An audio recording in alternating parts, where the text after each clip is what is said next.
কুরুক্ষেত্র যুদ্ধের 18 দিনের কাছাকাছি সময় চলে এসছে। আকাশে বাতাসে ঈগলের কোলাহল আর বাতাসে শুধুমাত্র রক্তের গন্ধ। এই সময় সরসজ্জার ওপর শুয়ে আছেন এক মহান যোদ্ধা। তারই কাছে মৃদু হেসে আসছেন শ্রীকৃষ্ণ।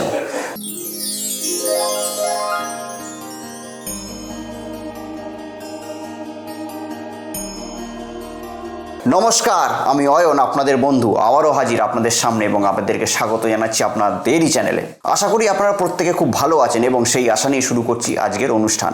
তো এবার আপনারা নিশ্চয়ই বুঝতে পারছেন যে সেই সরসজ্জায় যিনি শুয়েছিলেন সেই মহান যোদ্ধাটিকে, সেটা হলো আমাদের কুরুক্ষেত্রের অন্যতম মহান যোদ্ধা কিংবা মহাভারতের অন্যতম মহান যোদ্ধা পিতামহ ভীষ্ম।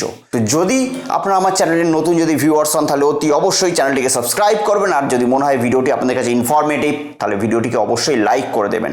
আজকে আমি আপনাদের সঙ্গে আলোচনা করার চেষ্টা করব যে পিতামহ ভীষ্ম কেন সরসজ্জায় শুয়েছিলেন। তিনি তো ছিলেন একজন উৎকৃষ্টতম যোদ্ধা, জীবনে কোনো রকম কোনো পাপ করেননি, কোন নারীর দিকে খারাপ দৃষ্টিতেও তাকাননি, সবাইকে সম্মান করেছেন, নিজ কর্তব্য পালন করেছেন, কিন্তু তবুও তার শেষ পরিণতি কেন এত মর্মান্তিক হলো? কেন তাকে সেই প্রতিটি অঙ্গে তীরের বেদনা নিয়ে রক্তাক্ত অবস্থায় থেকে কুরুক্ষেত্র যুদ্ধ দেখতে হলো এবং নিজের ফ্যামিলি বলুন কিংবা নিজের বংশধরদেরকে আস্তে আস্তে শেষ হতে দেখতে হলো? তো চলুন সেটি আজকে আলোচনা করা যাক। তো প্রায় কুরুক্ষেত্র যুদ্ধের অন্তিমকাল উপস্থিত। সেই সময় পিতামহ ভীষ্ম একদিন সরসজ্জায় শয়িত আছেন। সেই অবস্থায় সেখানে শ্রীকৃষ্ণ এসে হাজির হলেন। কৃষ্ণকে দেখে পিতামহ ভীষ্ম আলতো কণ্ঠে জিজ্ঞেস করলেন যে, হে প্রভু, আমি তো জীবনে কখনো পাপ করিনি, জীবনে কখনো খারাপ কিছু করিনি, সবসময় সৎ থাকার চেষ্টা করেছি, কিন্তু তবুও কেন আমার শেষ পরিণতি এরকম হলো? কেন আমায় আজকে তীরের বেদনায় জর্জরিত হতে হচ্ছে? আমার চারদিকে রক্তের ধারা বইছে। তখন শ্রীকৃষ্ণ ঠিক মৃদু হেসে বললেন, হে তাত, তুমি তো মহান যোগী, তোমার মধ্যে যোগ শক্তি আছে, তুমি প্রচণ্ড দূরদর্শী সম্পন্ন মানুষ। তো তুমি দেখে নাও যে কেন তোমার এই অবস্থা হয়েছে।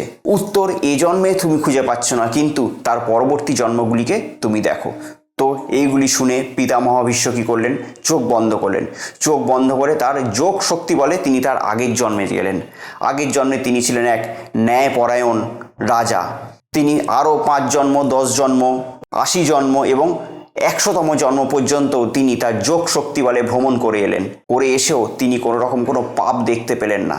বিভিন্ন জন্মে তিনি দেখেছেন যে কোনো জন্মে তিনি মহৎ কাজ করেছেন, দানবীর রাজা ছিলেন, কোনো জন্মে তিনি মহান যোদ্ধা ছিলেন, কোনো জন্মে জপতপের মাধ্যমে তিনি দিনপাত করেছেন। তারপরে তিনি চোখ খুললেন। চোখ খুলে তিনি শ্রীকৃষ্ণকে জিজ্ঞেস করলেন যে, হে বাসুদেব, আমি তো 100 জন্ম ভ্রমণ করলাম, কিন্তু 100 জন্ম ভ্রমণের মধ্যে দিয়েও একটি জন্ম আমি দেখতে পারিনি যে যেখানে আমি পাপ কাজ করেছি। তো সেক্ষেত্রে বাসুদেব শ্রীকৃষ্ণ একটা কথা আবার মৃদু হেসে বললেন, তুমি 100 জন্ম গেছো, এর উত্তর লুকিয়ে আছে 101 জন্মের পাতায়। সেই 101 জন্ম তুমি তোমার যোগ শক্তি বলে ভ্রমণ করো, করলেই বুঝতে পারবে। তো সেক্ষেত্রে পিতামহ ভীষ্ম আবার চোখ বন্ধ করলেন। চোখ বন্ধ করে সেই 101 জন্মে তিনি গেলেন। সেখানে যাওয়ার পর তিনি দেখলেন যে তিনি ছিলেন একটি সাম্রাজ্যের রাজা।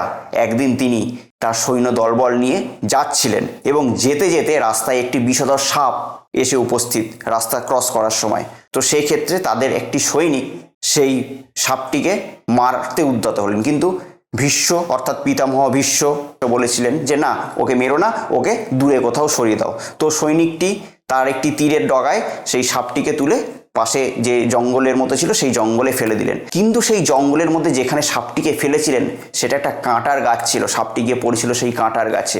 দীর্ঘ 6 দিন সেই কাঁটার যন্ত্রণায় সেই সাপটি ছটফট করেছিল। যত সে ছটফট করে তত কাঁটা তার শরীরে আরও বেশি করে বিঁধে যায়। পোকা মাকড়ে তার শরীরটাকে ছিন্ন বিচ্ছিন্ন করে খেতে শুরু করেছিল। দীর্ঘ 6 দিনের এই মৃত্যুর সঙ্গে লড়াই করার পর সাপটি শেষে মারা যায়। এই দেখে পিতামহ ভীষ্ম চোখ খুললেন এবং চোখ খুলে করুণ স্বরে গলা কাঁপতে কাঁপতে বললেন, হ্যাঁ বাসুদেব, আমি এর উত্তর পেয়েছি।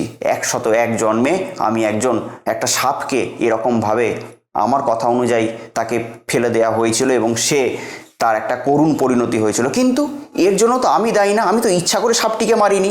আমার একদমই অভিসন্ধি ছিল না যে সাপটিকে কোনো ক্ষতি করা কিংবা সাপটিকে মারা, ওটা তো আমার অজান্তে হয়ে গেছিল। তখন শ্রীকৃষ্ণ মৃদু হেসে বলেন, পাপটা পাপই, সেটা জ্ঞানত হোক কিংবা অজ্ঞানত হোক, কর্মফলের ভোগ আমাদেরকে পেতেই হবে। সেটা আমাদের জ্ঞানত কর্মফল ভালো হোক বা খারাপ হোক, কিংবা অজ্ঞানত কর্মফল ভালো হোক কিংবা খারাপ হোক।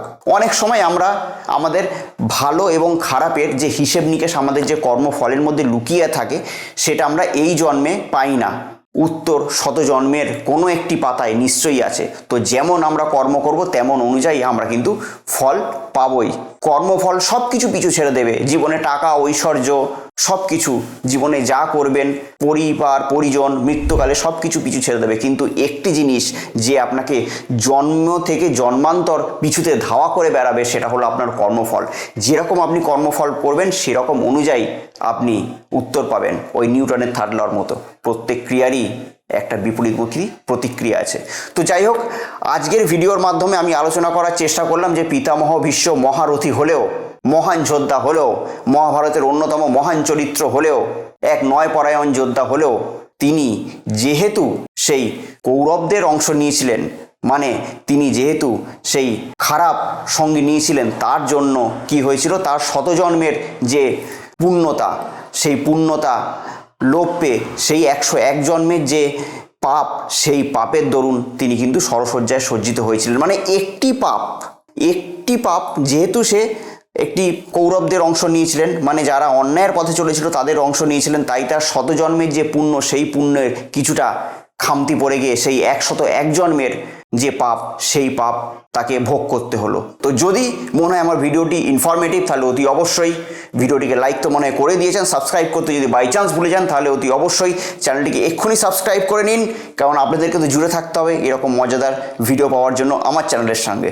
ততদিনের জন্য অতি অবশ্যই ভালো থাকবেন, সুখে থাকবেন, এবং তার সঙ্গে সঙ্গে কি করবেন, আশেপাশের প্রত্যেকটা মানুষকে অতি অবশ্যই ভালো রাখবেন। নমস্কার। কথা হোক রিলেশনশিপের সমস্যা, কিংবা চাকরির সমস্যা, ব্যবসার সমস্যা, শত্রুর সমস্যা, কিংবা কোনো গ্রহগত সমস্যার মধ্যে দিয়ে আমরা যাচ্ছি। তো সমস্যা যেরকম একটা শব্দ, সমাধানও কিন্তু সেরকম একটা শব্দ। আপনাদের জন্মছকের সঠিক এবং সূক্ষ্ম বিচার করে আমি বের করব এমন এক উপায়, যে উপায় আপনার জীবনের মোড়কে পুরোপুরি ঘুরিয়ে দেবে। তো আমার সঙ্গে যদি আপনারা পার্সোনালি দেখা করতে চান, তাহলে স্ক্রিনে দেওয়া নাম্বারে ফোন করে যোগাযোগ করে আপনারা আমার সঙ্গে সরাসরি দেখা করতে পারেন।